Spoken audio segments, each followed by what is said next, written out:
मधुमक्खियां बहुत ही दिलचस्प जीव हैं। ये छोटे कीड़े होते हैं जिनका काम बहुत बड़ा है। ये भिन्न भिन्नाते चमत्कार हमारे ग्रह के स्वास्थ्य के लिए बहुत जरूरी हैं। इनकी दुनिया गतिविधियों से भरी होती है, जहां टीम वर्क और अद्भुत समर्पण होता है। सदियों से मधुमक्खियों ने अपने जटिल समाजों और शहद बनाने की अद्भुत क्षमता से हमें मोहित किया है। एक सुनहरा तरल जो पीढ़ियों से हमारे जीवन को मीठा बनाता आ रहा है, लेकिन इनकी असली कीमत उनके द्वारा दिए जाने वाले मीठे व्यंजनों से कहीं आगे तक जाती है। मधुमक्खियां प्रकृति के संतुलन के लिए बहुत जरूरी हैं।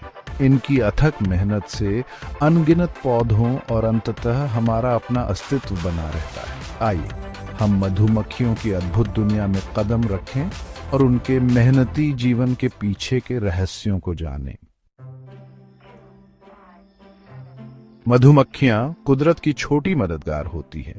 परागण नामक प्रक्रिया में इनकी अहम भूमिका होती है। परागण एक तरीका है जिससे पौधे प्रजनन करते हैं। ये फूलों की प्रेम कहानी की तरह है, जिसमें मधुमक्खियां संदेशवाहक का काम करती हैं। जब एक मधुमक्खी फूल पर बैठती है नेक्टर लेने के लिए, तो पराग उसके रोएंदार शरीर पर चिपक जाता है। जब मधुमक्खी दूसरे फूल पर जाती है तो वह इस पराग को ले जाती है, जिससे पौधों को निषेचित होने और बीज बनाने में मदद मिलती है। यह प्रक्रिया फलों, सब्जियों और कई अन्य पौधों के विकास के लिए बहुत जरूरी है। मधुमक्खियों के बिना हमारी थाली बहुत खाली होगी। हम जो भी खाना खाते हैं, जैसे रसीले सेब से लेकर कुरकुरे बादाम, इन भिनभिनाते परागणकों पर निर्भर करते हैं। इनकी कड़ी मेहनत सभी के लिए एक भरपूर और विविध पारिस्थितिकी तंत्र सुनिश्चित करती है। मधुमक्खियां एक छत्ते में रहती हैं, जो मोम और शहद से बना एक हलचल भरा शहर होता है। छत्ता इंजीनियरिंग का एक अद्भुत नमूना है, जो मधुमक्खियों के जटिल सामाजिक ढांचे और अटूट टीम वर्क का प्रमाण है। इस हलचल भरे समुदाय के भीतर प्रत्येक मधुमक्खी की एक खास भूमिका होती है, जो छत्ते के अस्तित्व और समृद्धि को सुनिश्चित करती है। छत्ते के केंद्र में रानी रहती है, जो कॉलोनी की मुखिया और मां होती है। उसकी उपस्थिति बहुत जरूरी है, क्योंकि वही अंडे दे सकती है जिससे मधुमक्खी वंश चलता रहता है।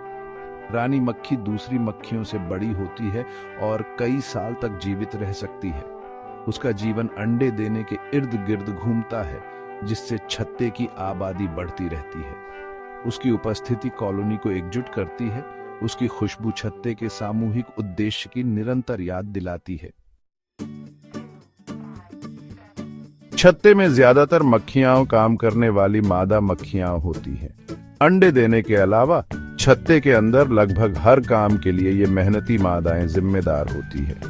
जिस पल से वे अपने सेल से निकलती हैं, काम करने वाली मक्खियां अपना जीवन कॉलोनी की भलाई के लिए समर्पित कर देती है। उनके कामों में छत्ते की सफाई करना और उसकी रक्षा करना, जटिल छत्ते बनाना, बच्चों की देखभाल करना और नेक्टर और पराग इकट्ठा करना शामिल है। ये अथक कार्यकर्ता छत्ते के अस्तित्व के लिए बहुत जरूरी है। उनका अटूट समर्पण कॉलोनी के विकास और समृद्धि को सुनिश्चित करता है। उनका जीवन छोटा होता है, लेकिन प्रभावशाली होता है। उनका योगदान छत्ते के पारिस्थितिकी तंत्र के नाजुक संतुलन के लिए बहुत जरूरी है।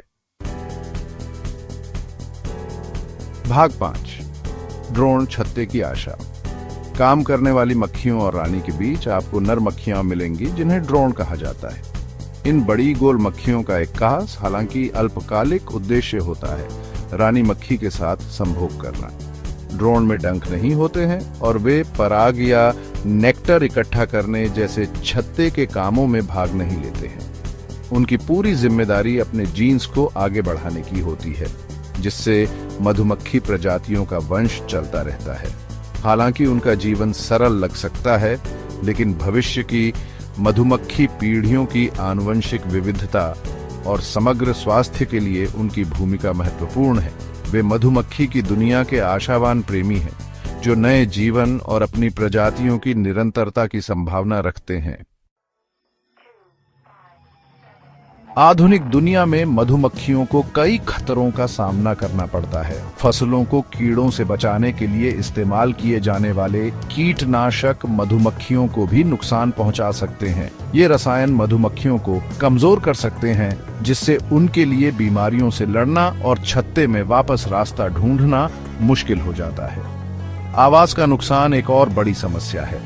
जैसे जैसे मनुष्य ज्यादा घर और खेत बनाते हैं, मधुमक्खियां उन जगहों को खो देती हैं जहां वे भोजन ढूंढती हैं और अपने घर बनाती हैं। मधुमक्खियों के फलने फूलने के लिए विविध फूलों वाले जंगली क्षेत्र बहुत जरूरी है। जलवायु परिवर्तन भी एक खतरा है। मौसम के बदलते मिजाज से मधुमक्खियों और उन पौधों के बीच नाजुक संतुलन बिगड़ सकता है जिन पर वे भोजन के लिए निर्भर रहती हैं।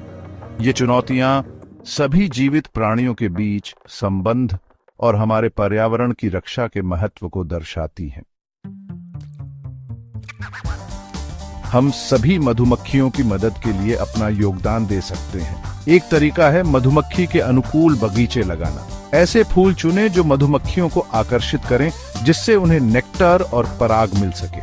अपने बगीचे में कीटनाशकों के इस्तेमाल से बचें, क्योंकि ये रसायन मधुमक्खियों और अन्य फायदेमंद कीड़ों को नुकसान पहुंचा सकते हैं। मधुमक्खियों के उतरने के लिए पानी से भरा एक उथला बर्तन और कंकड़ रखकर उनके लिए पानी का स्रोत प्रदान करें। स्थानीय मधुमक्खी पालकों का समर्थन करना मदद करने का एक और बढ़िया तरीका है। स्थानीय शहद और मोम के उत्पाद खरीदने से मधुमक्खी पालकों को स्वस्थ छत्ते बनाए रखने और अपना महत्वपूर्ण काम जारी रखने में मदद मिलती है। मधुमक्खियों के अनुकूल वातावरण बनाना हमारे घर के आंगन से आगे तक जाता है। हम ऐसी नीतियों की वकालत कर सकते हैं जो परागणकों के आवासों की रक्षा करें और टिकाऊ खेती के तरीकों को बढ़ावा दें। मधुमक्खियों के महत्व के बारे में खुद को और दूसरों को शिक्षित करना बहुत जरूरी है। जागरूकता फैलाकर हम कार्रवाई को प्रेरित कर सकते हैं और सकारात्मक बदलाव की लहर पैदा कर सकते हैं। छोटी छोटी क्रियाएं भी बहुत फर्क डाल सकती हैं। मिलकर काम करके हम एक ऐसी दुनिया बना सकते हैं जहां मधुमक्खियां फल फूल सकें, जिससे आने वाली पीढ़ियों के लिए हमारे ग्रह का स्वास्थ्य सुनिश्चित हो सके। मधुमक्खियां अद्भुत जीव हैं जो हमारी दुनिया में एक महत्वपूर्ण भूमिका निभाती है। उनके जटिल समाज, मेहनती स्वभाव और परागण में आवश्यक भूमिका उन्हें हमारे पारिस्थितिकी तंत्र का एक आधार बनाती है। जैसे जैसे हम इन आकर्षक कीड़ों के बारे में और सीखते हैं, हमें उन खतरों को भी पहचानना चाहिए जिनका वे सामना करते हैं। कीटनाशक, आवास का नुकसान और जलवायु परिवर्तन सभी उनके अस्तित्व के लिए महत्वपूर्ण चुनौतियां पेश करते हैं। मधुमक्खियों का भविष्य और वास्तव में हमारा अपना भविष्य हमारे कार्यों पर निर्भर करता है। उनके महत्व को समझकर और उनकी रक्षा के लिए कदम उठाकर हम यह सुनिश्चित कर सकते हैं कि ये भिन्न भिन्नाते अजूबे आने वाली पीढ़ियों तक हमारे ग्रह की शोभा बढ़ाते रहें।